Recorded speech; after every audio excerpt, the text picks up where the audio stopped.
Morning students, आज हमारा topic है law of conservation of linear momentum. Conservation of linear momentum, conserved शब्द जहाँ पे भी आता है, मैंने आपको पहले भी शायद बताया है कि कंजर्व्ड शब्द जहाँ पे भी आएगा मीन्स कांस्टेंट।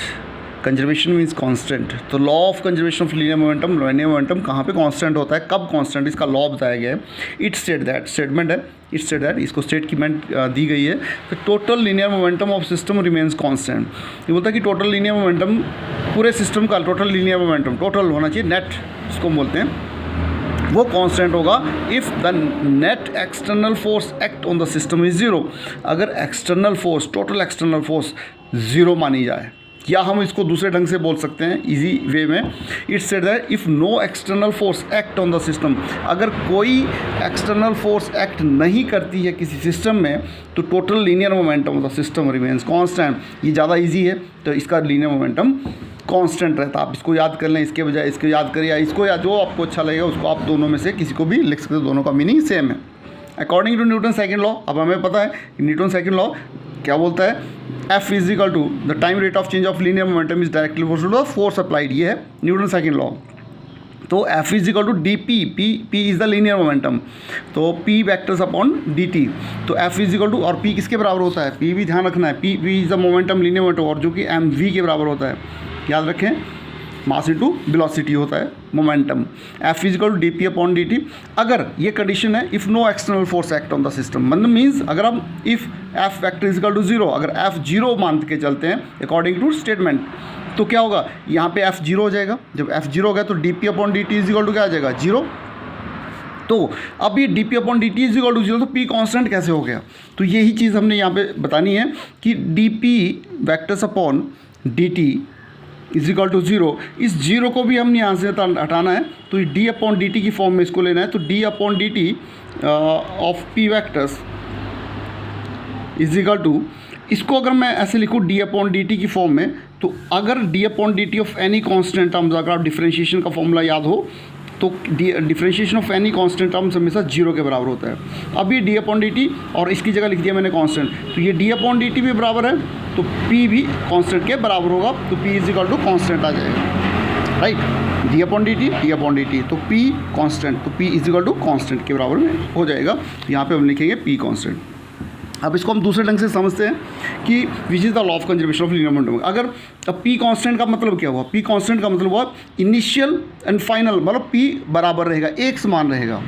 कैसे समान रहेगा, अगर मान लो हम मानते हैं कि P1 and P2 with the linear moment of two bodies, एक बॉडीज़ का लीनियर मोमेंटम P1 है, दो बॉडीज़ चल रही हैं, दूसरे का मोमेंटम भी P2 है, तो क्या हुआ, in the absence of external force, बिना फोर्स लगाए दोनों का मोमेंटम कांस्टेंट होगा, दिखती बात है अकॉर्डिंग टू दिस स्टेटमेंट। अब मान लो वो फाइनल मोमेंटम हम लेते हैं, लास्ट में चल रहा है, मोमेंटम मीन्स कोई चीज़ चल रही है।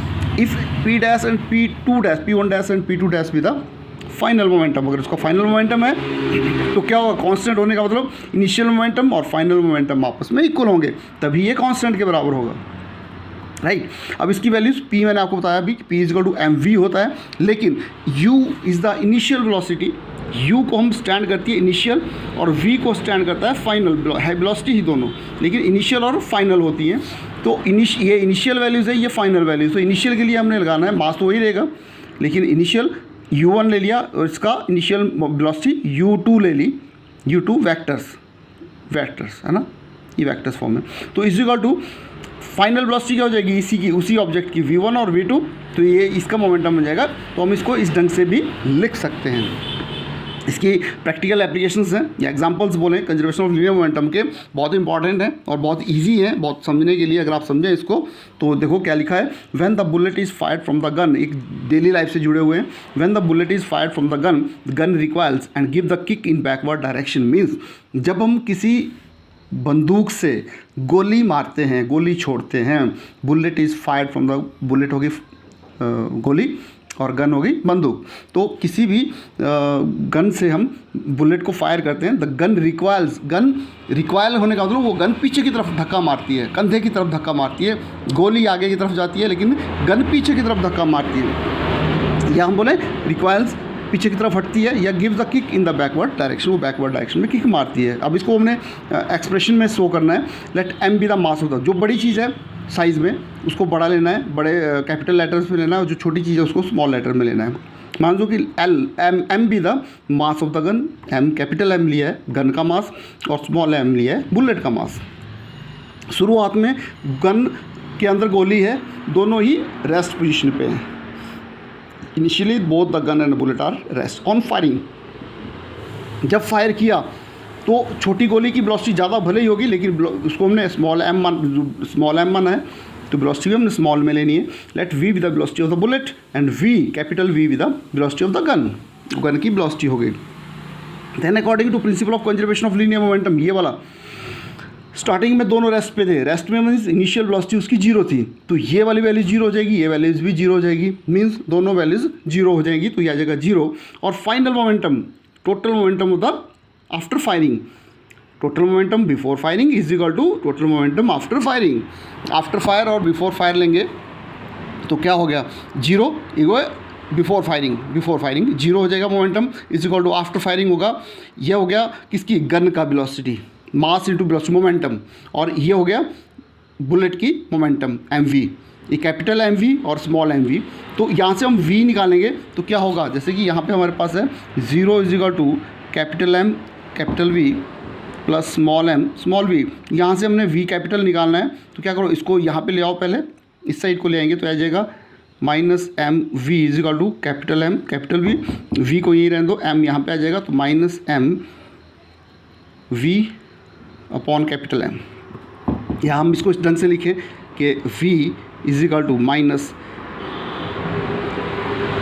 m अपॉन कैपिटल M, या v इंटू, हम ये बोले कि v is equal to v into minus v into m upon capital M, m upon capital M, ये वाला वैल्यूज इसकी बन जाएगी, राइट। तो इसका मतलब क्या हुआ, अब ये मास, ये इसका मोमेंटम वेलोसिटी ये थी, मास ये था, माइनस साइन साथ में आ रहा है, तो नेगेटिव साइंस क्या शो करेगा कि अगर बुलेट आगे की तरफ जा रही है तो गन आपकी बैकवर्ड डायरेक्शन में जाएगी, बैकवर्ड माइनस साइन शो करेगा, and this backward motion is called the recoil of the gun, this one is called. अच्छा, सेकंड पार्ट है इसका, how the Newton's third law, sorry यहाँ पे इसका सेकंड पार्ट है, while firing the bullet the gun must be held tight to the shoulder because the recoil velocity of the gun, the shoulder of the man may get hurt, क्योंकि recoil velocity होगी, जब gun पीछे की तरफ हटेगी तो hurt करेगी किसको, कंधे को हर्ट करेगी। If the gun is held tight to the shoulder, अगर हम टाइट करते हैं शोल्डर के साथ, the gun and the body of the man recoil in one direction, तो गन भी और बॉडी भी दोनों पीछे की तरफ धक्का लगाएंगे, तो क्या होगा, टोटल मास ज़्यादा हो जाएगा। जब टोटल मास ज़्यादा होगा तो रिकॉयल वेलोसिटी कम होगी, और इस तरह से हमारा जो शोल्डर होगा वो हर्ट नहीं होगा। Thank you. नेक्स्ट वीडियो में हम करेंगे अगला टॉपिक, रॉकेट प्रपल्शंस। इसके थर्ड एप्लीकेशन है किसकी, law of conservation of linear momentum की।